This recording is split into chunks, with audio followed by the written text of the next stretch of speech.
You play as Hayato, a broken samurai fighting enemies within a corrupted world. Kosenki is a pixel art narrative action game where you play as the titular character, defeating his enemies, but seems to be torn between a corrupted world that may or may not be real. It's clear through the storyline that what Hayato experiences may not be actually accurate. As the unreliable narrator, he seems to be running from a past that we as the player are not privy to, at least as of yet. This would seem to be the passion project of a 3-person team. Kosenki comes to us from iHeim Studios based in Argentina, of which this is their very first game. Developed by 3 people, Matty M36, Valdrin and Clea, I may have said that wrong, apologies. It's easy to liken the game to something akin to Hades, and although the game is not a roguelite, the combat definitely does feel equally as tight as a game like Hades.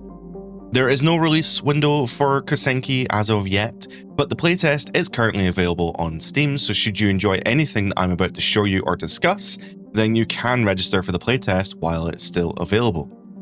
As mentioned, our main character, Hayato, has a very strong personality. Although he does seem quite stoic, it's clear from the narrative that he's young and willing to prove his strength to his peers. In the early moments of this journey, he discovers that an enemy army looks to march towards his home. In his pursuit to do the right thing, Hayato must get home to warn his people of the oncoming attack. Although the journey home is not as simple as it seems, the enemies are pillaging nearby villages and setting traps looking to stop Hayato. This is where the strength of the main character is shown, the resolve to face all opponents with a fast-paced, combo-based combat system that sees you mashing 2 main attack buttons to complete different combo abilities. Between your fists and your trusty katana, you will be destroying enemies with relative ease in the very beginning. As the levels progress, the difficulty will ramp up as you encounter more formidable foes with shields and ranged attacks and more combat mechanics that see enemies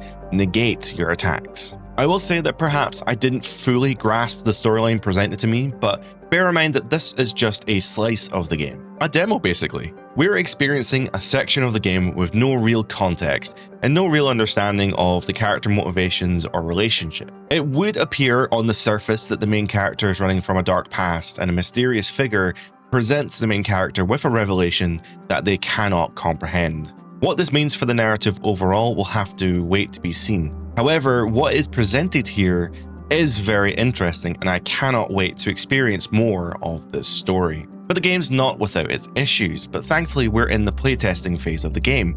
So everything I'm about to say is out of love for the game, in the hopes that the developers can hear my thoughts and ensure the game comes out with the best possible chance. There were moments towards the end of the demo where my brain did wander due to the combat mechanics, although more combat mechanics were actually given to me and I did actually die a few times over the course of the demo.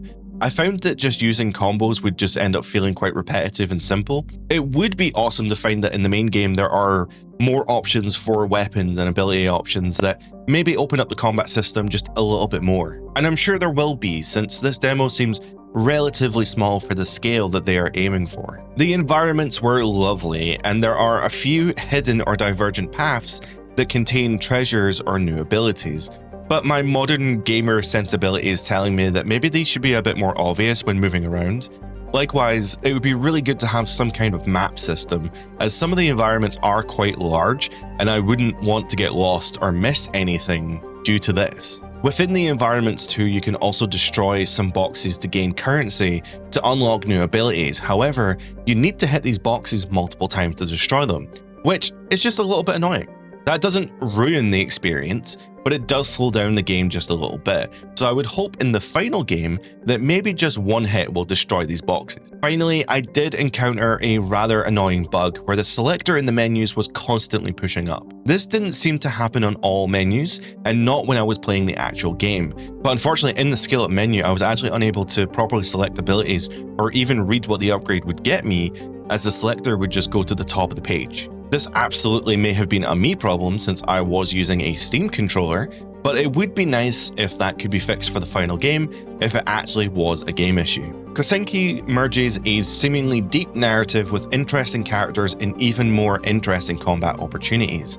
Although the combat may seem flashy, ultimately it does feel a little repetitive, but it's hard to determine if that's just the case for the demo or also the full game when it actually releases. I argue that this is a game that you should wishlist, as it's going to help the development of the game, and it's definitely a game that you're gonna want to keep an eye on.